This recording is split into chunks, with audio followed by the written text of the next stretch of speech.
14장이 되겠습니다.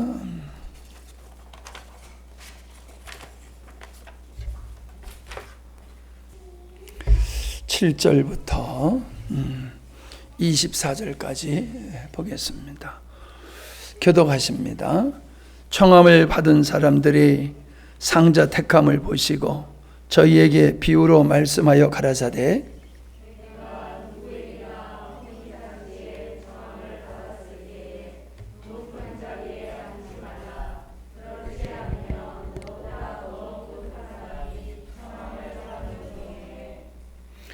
너와 저를 청한 자가 와서 너더러 이 사람에게 자질을 내어 주라 하리니 그때에 네가 부끄러워 말석으로 가게 되리라.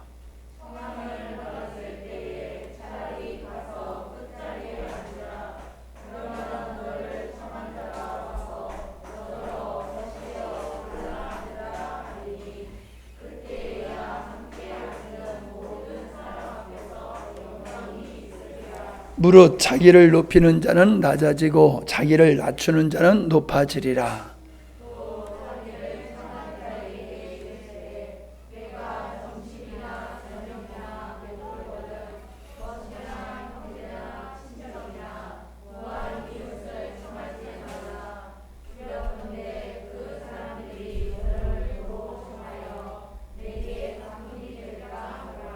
잔치를 배설하거든 차라리 가난한 자들과 병신들과 저는 자들과 소경들을 청하라.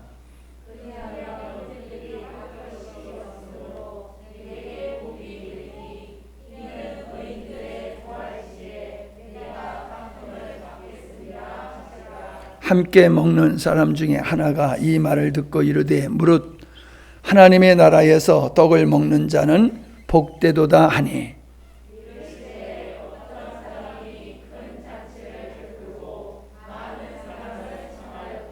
잔치할 시간에 그 청하였던 자들에게 종을 보내어 가로되 오소서 모든 것이 준비되었나이다 하매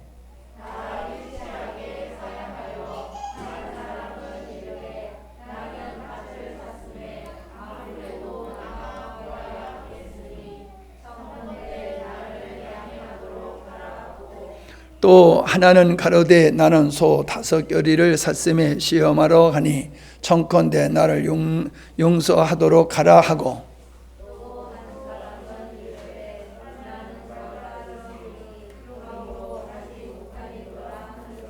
종이 돌아와 주인에게 그대로 고하니 이에 집주인이 노하여 그 종에게 이르되 빨리 시내의 거리와 골목으로 나가서 가난한 자들과 병신들과 소경들과 저는 자들을 데려오라 하리라.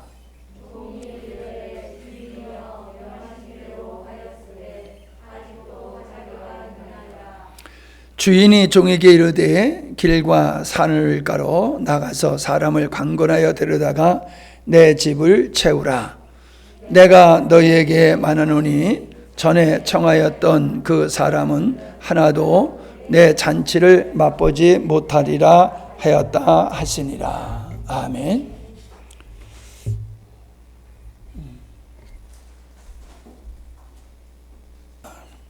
예수님께서 어떤 상황을 가지시고 그 상황을 예로 들어서 진리를 말씀하시는 예를 우리는 많이 볼 수 있습니다. 또 예화를 들으실 때에도 자연의 또 일상생활 속에서 겪게 되어지는 일상적인 일들을 가지고 예화를 들어서 진리를 말씀하시기도 하지요. 오늘 14장에 누가복음 14장에 나오는 이 청하는 자들, 잔치에 청하는 자들, 이 잔치는 결국 예수님은 어린 양의 혼인잔치 그거를 염두에 두시고 하신 말씀이거든요. 우리 입장에서 보면은 구원의 영광이 어떤 사람에게 주어지는가? 그리스도의 신부된 이 영광의 자리에 참여하는 사람이 어떤 자인가라고 하는 것을 보여주시는 것이죠. 결론적으로 얘기한다라고 하면은 잔치에 참여한 자, 즉 어린 양의 혼인잔치에 참여한 자는 복이 있다라고 하는 것을 우리는 알게 되어지고, 그 감사함이 우리의 삶 속에 믿음의 삶의 동력이 되어야 된다 하는 것이지요. 자, 오늘 여기 말씀해 보면은 어떤 사람이 이제 결혼식에 사람을 초청을 했지요. 잔치를 배설했는데, 그 유대인들의 잔치 자리의 배석은 어떻게 자리가 형성되냐면 U자형으로 이렇게 돼 있어요. 그래서 주인은 맨 가운데 가장 중앙에 앉아 있고, 주변의 사람들이 이렇게 쭉 앉아서 같이 식사를 연회를 하게 되거든요. 우리가 그 정치인들을 보면은요, 다 그 자리가 예정되어 있어요. 누구는 어디 앉아야 된다, 누구는 어디 앉아야 된다. 그래서 지위가 높은 사람일수록 상석이라고 하는 곳에 자리를 배정해서 그 자리에 앉게 하지요. 그와 같이 유대인들도 손님을 초청했을 때에는 가장 친근하고 귀하게 여기는 손님을 주인 옆에 오른쪽 왼쪽에 앉게 하는 거지요. 그래서 예수님께서 베드로와 요한을 항상 곁에, 바로 예수님 곁에 있게 했던 것은 그렇게 요한이 예수님의 사랑을 받았던 존재다라고 하는 것을 우리가 알 수 있습니다. 자, 근데 예수님께서 이 잔치에 앉아서 연회를 하는 이 광경을 보시고 결국 자기를 높이는 자와 자기를 낮추는 자에 대한 말씀을 하고 있는 거지요. 다시 말하면은 사람들은 어떤 종류의 사람이 있는가? 자기를 스스로 높이는 사람이 있다는 거지요. 초청한 주인이 상석에 앉으라고 하지 않았는데도 당연히 이 자리는 내가 앉을 자리다 라고 하면서 그 자리에 앉았을 때에, 귀한 손님이 왔을 때에 이미 그 자리는 누군가 앉도록 주인이 예정해 놓은 자리란 말이에요. 그런데 어떤 사람이 먼저 앉게 되어지면은 그 자리에 배려를 했던 그 손님이 오게 되면은 당신은 저 끝자락으로 가라, 저 끝자락으로 가라. 그러면 망신을 당하게 되는 게 아니냐. 이제 이런 비유의 말씀을 가지시고 하시는 게 뭐예요? 인간들은 자기를 높이기를 원하는 사람들이 있다라고 하는 거지요. 그게 바로 하나님이 없는 사람들. 하나님이 없는 사람들은 끊임없이 추구하는 게 뭐냐면 상석에 앉기를 원하는 거지요. 즉 높은 자리에 앉고 사람들에게 인사받고 대접받고 칭찬받는 자리에 앉기를, 그런 자리에 서기를 원하는 사람들이 있음을 주님께서 그런 사람들을 지적해서, 우리 그리스도인이라고 하는 하나님의 사람들은 그렇게 사람들에게 높임을 받으려고 하는, 영광을 얻으려고 하는 자세로 사는 자가 아니라 도리어 자기를 낮추는 그러한 작은 자로 살아가는 것이 그리스도인의 모습이다 하는 것을 가르쳐 주시고 있는 거지요. 사람들은 대접받고 인정받는 걸 당연히 좋아하지요. 그런데 믿음의 원리는 그게 아니라는 거지요. 도리어 성경에서 머리가 되라고 하시는 말씀은 지배자의 자리에 통치 자리의 자리에 앉으라는 얘기가 아니라 보다 더 많은 사람을 섬길 수 있는, 많은 사람을 바른 길로 인도할 수 있는 머리와 같은 역할을 하라고 하는 것이지, 그 지위를 높음에다가 두고 많은 사람을 지배하고 다스리고 통치할 수 있는 그런 자리, 그런 머리를 얘기하고 있는 게 아니라는 거지요. 머리가 보고서 머리가 보고서 모든 것을 판단하고 몸에게 명령을 내리지 않습니까? 자동차도 머리만 지나가면 꽁무니가 희한하게 다 따라오더라고요. 그러니까는 그리스도인은 어딜 가든지 머리와 역할을 해서 사람들이 바른 진리의 길을 갈 수 있도록 목자와 같은, 가이드와 같은 그런 역할을 하는 자가 되어야 된다. 그런 의미에서 이제 머리가 되기를 힘쓰라고 얘기를 하시는 거지요. 근데 세상 사람들은 반대 원리지요. 자기가 돈으로, 권력으로, 어떤 지식으로, 어떤 지위를 가지고 높은 자리에 상석에서 영광을 누리기를 원하는 거예요. 영광을. 섬기는 삶이 아니라 영광을 누리는 거죠. 그러니까는 낮은 사람들끼리 이렇게 서로 섬기려고 하는 그 낮은 자의 마음을 가지고 사는 사람, 낮아지려고 하는 사람들 속에서는 갈등이 없어요. 근데 높아지려고 하는 사람은 이게 갈등이 생길 수밖에 없지요. 내가 누군데 그런 일을 해. 내 위치가 어떤 위치에 있는데 그런 일을 해. 그러면서 굳은 일은 안 하고 섬기는 일은 안 하고 섬김을 받는 일만 힘쓰는 그런 사람들이란 말이에요. 세상 나라는. 근데 예수님을 믿고도 그런 모습으로 살아가는 것은 참으로 부끄러운 것이고 성숙한 그리스도인이 아니다라고 하는 겁니다. 그러니까 우리 그리스도인들이 모이면은요, 모두가 섬기는 자리에 있는 것이지 섬김을 받는 사람은 하나도 없어요. 우리 몸의 구조가 몸을 위해서 모든 지체가 있듯이 우리 그리스도인들이 모이면은 그저 몸으로 봉사하든지 아니면 물질로 봉사하든지 말로 위로로 봉사하든지 항상 모든 사람은 섬기는 자리에 다 있어야 되는 거예요. 네. 그랬을 때에 하나님의 나라가 이루어지는 것이다 라고 하는 거지요. 자, 그런 말씀을 하시면서 12절로 이제 더 영적인 말씀을 하십니다. 자, 청함을 받았을 때의 얘기를 하신 후에 이제는 청할 때에 어떻게 해야 되느냐라는 얘기를 하고 있는 것이지요. 너희가 다른 사람을 이웃을 초청해서 점심이나 저녁을 같이 먹게 될 때에 뭐라고 여기 얘기하고 있습니까? 너에게 도로 갚을 자가 있는 자를 초청하지 말고 너에게 갚을 것이 없는 나약한 자들을 초청해라 라고 얘기를 하고 있습니다. 이게 바로 어린 양의 혼인잔치를 말씀하고 있는 거지요.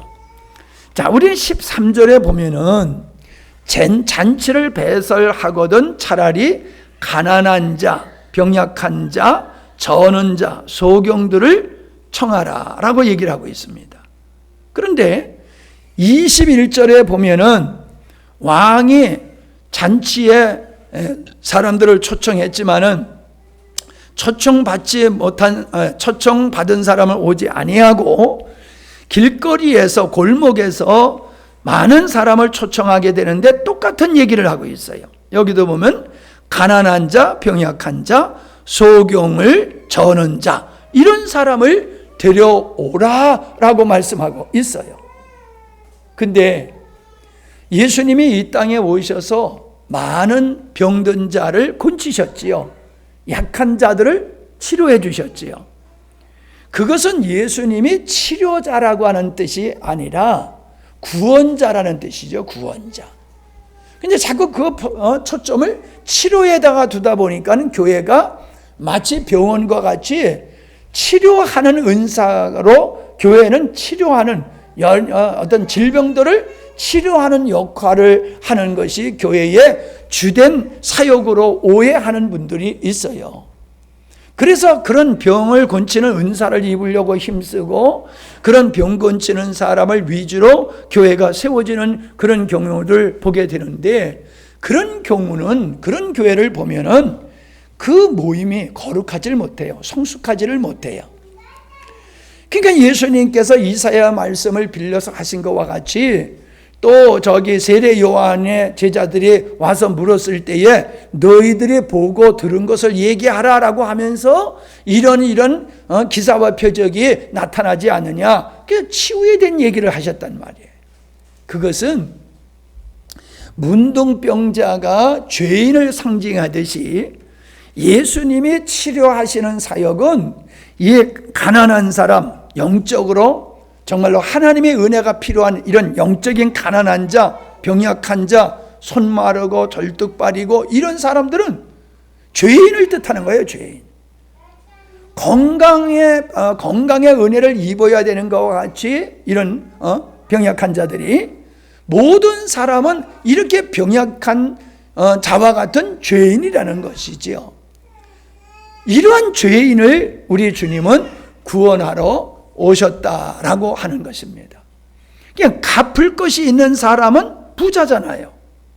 언제든지 내가 한 끼 얻어먹었으면 나도 한 끼 살 수 있어. 이 부자잖아요. 그러니까 이 갚을 수 있는 사람은 어떤 사람이냐? 자기 의의를 주장하고 있는 사람이에요. 자기 의의를. 네?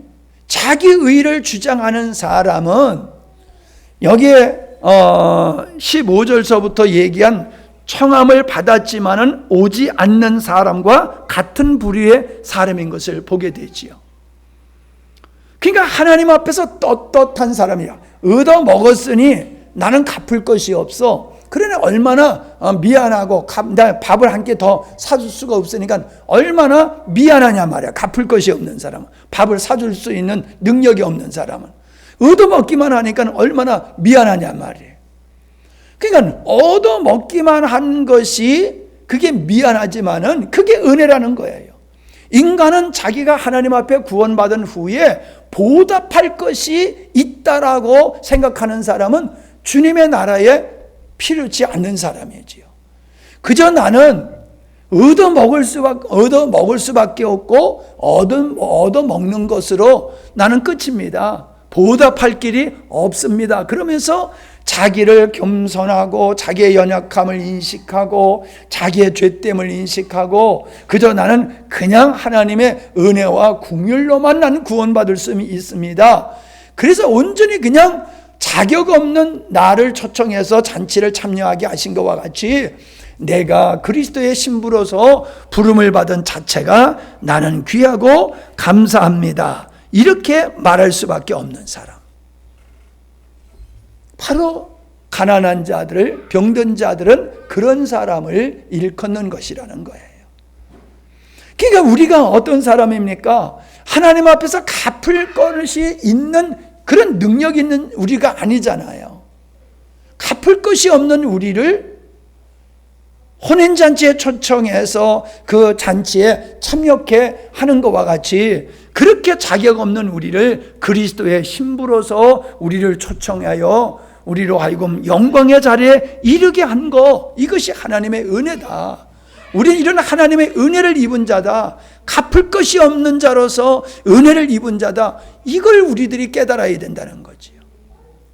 그래서 뭔가 갚을 것이 있는 실력을 쌓는 게 믿음의 생활이 아니라 갚을 것이 없는 나를 구원하여 자녀로 삼으시고 신부로 삼아주신 것을 평생 감사하며 기뻐하면서 사는 것이 성도의 삶이다라고 하는 것입니다. 우리는 이 청함을 받았지만은 임금의 그 청함에 응하지 않는 사람들이 일상적인 일 때문에 청함을 받지 않았다라고 하는 것을 알게 되지요. 밭을 샀다, 소를 샀다, 장가를 들었다. 그러므로 나는 왕이 초청한 잔치에 갈 수 없다라고 하는 이 일상적인 일이 왕의 은혜보다도 왕의 호의를 베푸는 것보다도 더 비중을 두고 살아가는 사람이라는 거지. 그러니까 우리가 이 말씀을 하면은 생각나는 게 있잖아요. 노아 시대 때, 고모라 시대 때 어떤 사람이 멸망을 받았느냐? 못된 짓 한 사람이 아니죠. 일상적인 일에 전념을 하면서 하나님과 상관없이 살았던 사람들이 홍수 심판, 소돔과 고모라에서 불심판을 받았다는 거지요. 그러니까 여러분, 우리가 이게 잘 이해하고 기억하셔야 됩니다. 지옥 가는 사람은 못된 짓을 해서 가는 사람이 아니라 내가 목적이 되고 내 만족을 위해서 살고 나를 우선으로 하여 살기 때문에 하나님의 초청에 관심이 없는 거예요. 그리고 오직 자기 만족을 위해서 살아가는 사람, 그 사람이 멸망받는 사람이라는 거지요. 선악과를 따먹은 것이 악한 행위 때문이 아니라 하나님을 부정한 거지. 그 죄의 근본인 것과 같이 이 땅에서 우리는 하나님 없이 자기를 위해서 열심히 살아가는 사람, 그 사람이 멸망받을 사람이라는 거지. 세상은 어떻습니까? 성실하게 열심히 사는 사람은 다 괜찮은 사람이라고 칭찬들을 합니다. 내가 이 월암에서 어떤 사람, 참 난 그 사람 아직까지 내 인상이 안 좋고 내 마음속에 그 사람이 참 이렇게 다가오지를 않아요. 보기만 해도 무서워요. 그 사람을 보면 얼마나 싸나운지 몰라요. 근데 면직원이 그 사람을 되게 칭찬하더라고요. 아, 그 사람 아주 성실한 사람이라고, 얼마나 열심히 일하는지를 모른다고. 면직원이 그 사람을 보는 관점은 열심히 일하는 것으로 그 평가 기준이 거기에 있단 말이에요. 나의 평가 기준은 어디 있어요? 예의요. 인간으로서 사람과의 관계 속에서 예의를 지켜야 되고, 약속을 지켜야 되고, 그 인간 때문에 다 나는 두고 있단 말이에요. 인간 때문에서 보니까는 형편없어. 아니, 난 뭐 이런 건 공개적으로 얘기해도 괜찮을 것 같아요. 이재명이는 형수한테 아주 가정 쌍욕을 다 하고 형을 정신병원에 집어쳐놓은 인간이잖아요. 목사님이 너무 강대상에서 너무 그냥 신랄하게 좀 비판하는 것 같은데, 나는 그 사람을 볼 때에 저 사람은 지도자의 자격이 없는 사람이다. 아니 여러분, 성추행한 사람들이 다 지금 깜빵 가고 있는데, 성추행한 그것은 나쁘고 형수한테 욕지거리하고 형을 그렇게 하는 건 그건 괜찮습니까? 잣대가 이상해요. 잣대가. 그냥 국민들의, 이 땅의 사람들의 의식은 뭐냐면은 개같이 살아도 우리를 잘 먹게 잘 살게만 해주면은 너를 내가 지도자로 삼겠다. 이게 우리 국민의 정서란 말이에요. 네가 아무리 능력이 있어도 너는 인격적으로 너는 결점이 있는 사람이야. 문제가 있어. 너는 우리 지도자가 될 수 없어. 이게 나는 정상이라고 생각한단 말이에요. 근데 인격적으로는 개망난이 같아도 정치만 잘하고 사람을 잘 먹기만 해주면은 좋다. 이게 우리 국민의 정서잖아요.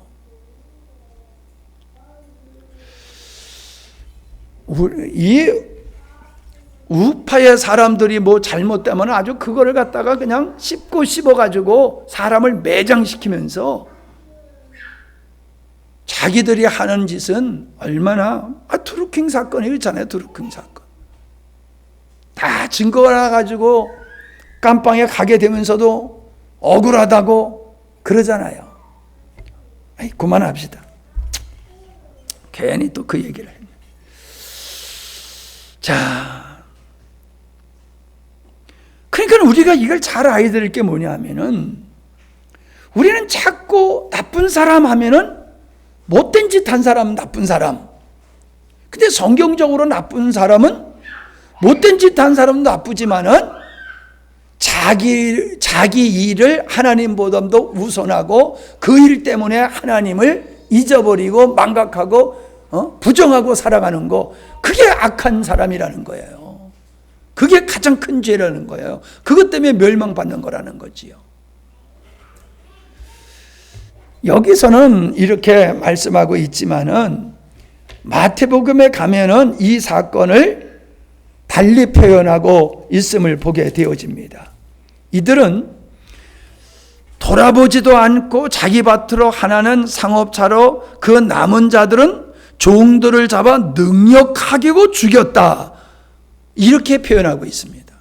그것은 하나님께서 선지자들을 부지런히 보냈더니 그 선지자들의 말을 듣지 아니하고 그들을 죽였다.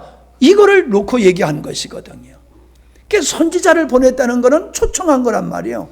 혼인잔치에 오세요 라고 초청한 것과 같이 선지자를 보냈다는 것은 하나님께서 우리를 불렀다는 거거든요. 선지자를 통해서.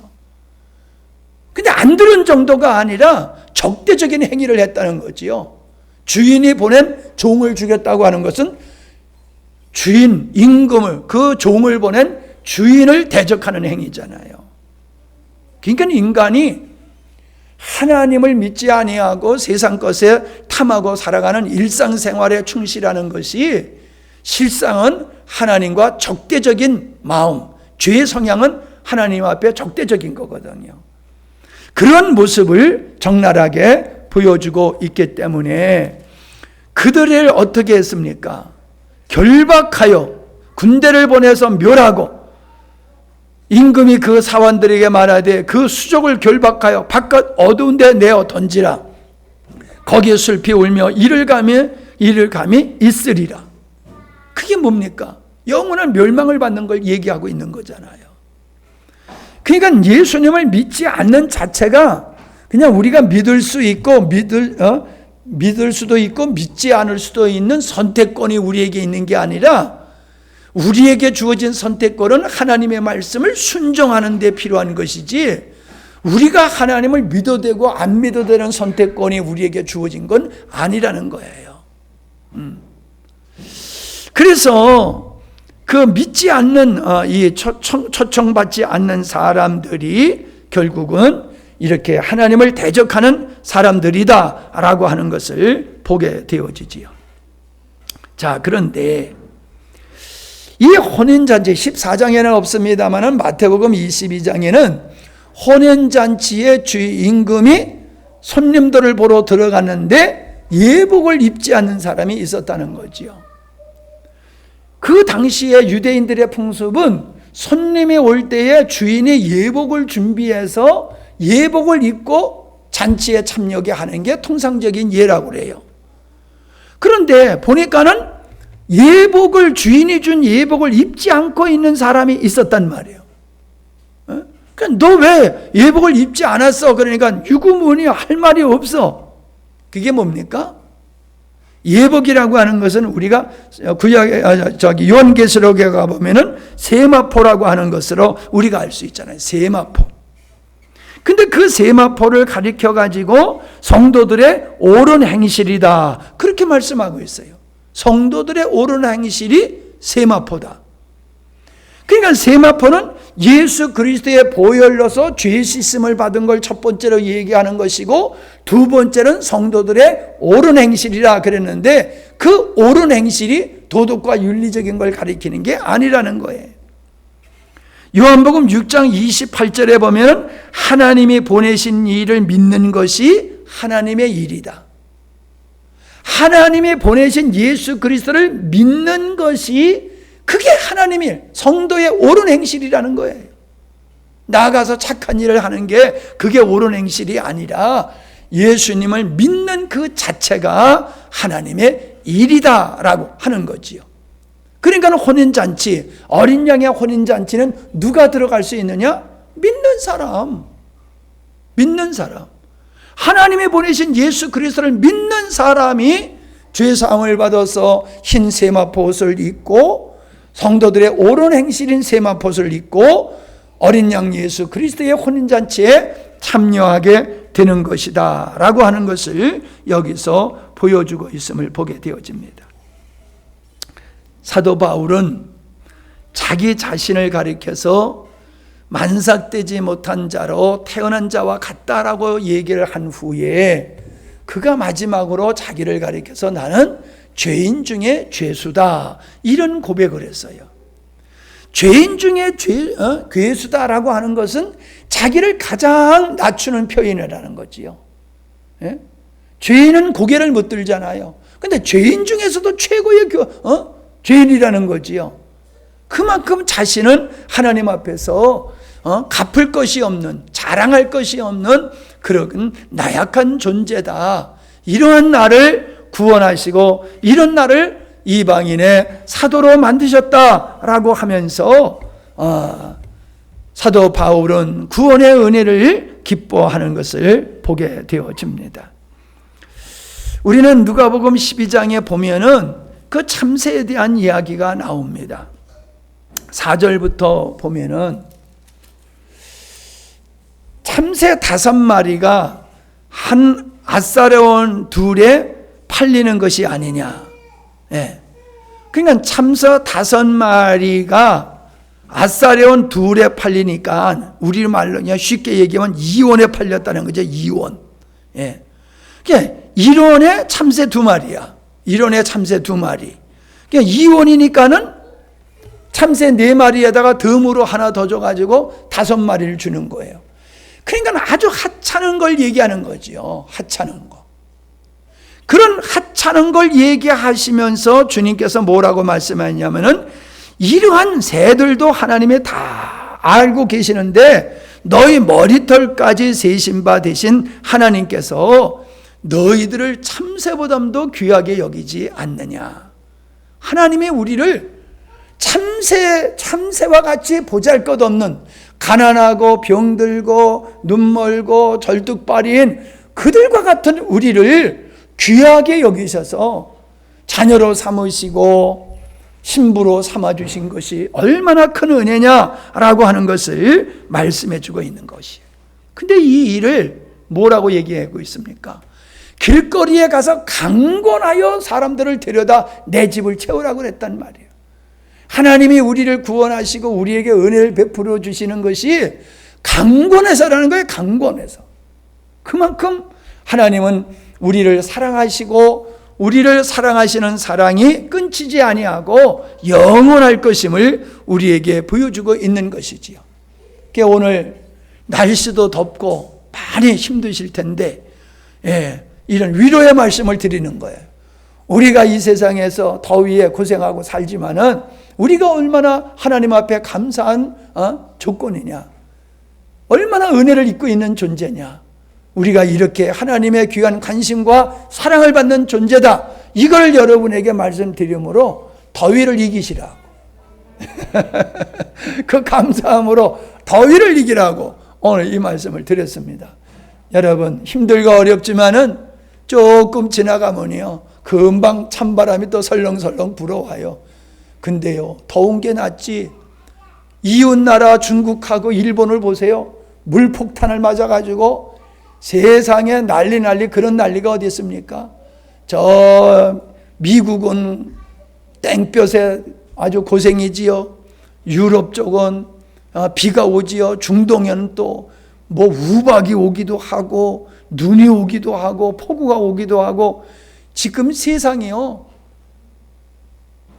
그야말로 미쳤어요. 미쳤어. 이게 왜 그래요?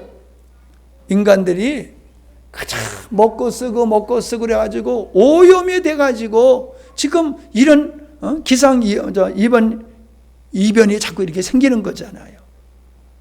사람들은 이런 걸 과학자들이 이대로 가면 지구가 환경이 멸망한다고 얘기를 하는데도 눈 하나 깜짝하지 아니하고 계속해서 공장 져가지고 물건 자꾸 만들어내가지고 새거 써 해가지고 결국은 바다가 오염되고 공기가 오염되고 하니까는 이게 난리잖아요.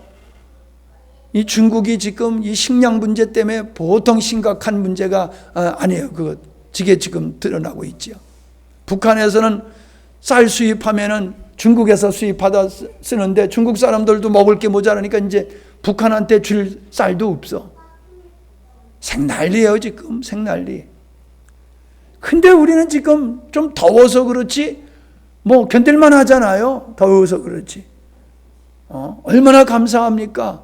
이런 난리 속에서 이렇게 편안하게 일할 수 있게 하시고 단잠 자게 하시고 얼마나 감사해요. 장저우에서는 지하 터널 5km 되는 데서 물이 차가지고 6,500명이 죽었다 그랬잖아요. 6,500명이 터널에 갇혀가지고 수장이 되어버린 게 6,500명이 죽었다잖아요. 그런 끔찍한 일들이 여기저기서 벌어지고 있는데 아이고 그냥 우리는 얼마나 감사합니까? 육신도 감사하지만 영이 더 감사해요. 예? 우리를 가난한 자인 우리, 갚을 것 없는 우리를 자녀 삼으신 거 감사하면서 더위를 이기시기 바라고 마친 다음에 올라가셔서 시원한 주스 한 잔씩 하시고 그리고 가셔. 그냥 가지 말고. 그냥 가는 사람은 삐진 사람으로 생각할 테니까 올라가셔서 내가 특별한 망고 주스를 특별한 걸 준비를 했어요. 꼭 드시고 가시기 바랍니다. 감사합니다. 하나님 참 세계가 물난리, 폭염난리, 이런 난리가 과거에는 없었지만은 심각한 환경 위기를 접하면서 많은 사람이 재산을 잃는 것은 고사하고 생명을 잃는 일들이 엄청나게 벌어지고 있는 것을 보게 됩니다. 참 그런 가운데서도 우리를 지켜주시되 특별히 갚을 것 없는 우리, 자격 없는 우리를 신부로 삼아주시고 자녀 삼아주시어서 영광의 자리에 참여케 하신 하나님을 찬양합니다. 이 은혜로 우리가 세상에 험난한 것을 이기게 하시고 승리하는 우리 모두가 되게 하여 주시옵소서. 예수님의 이름으로 기도하옵나이다. 아멘.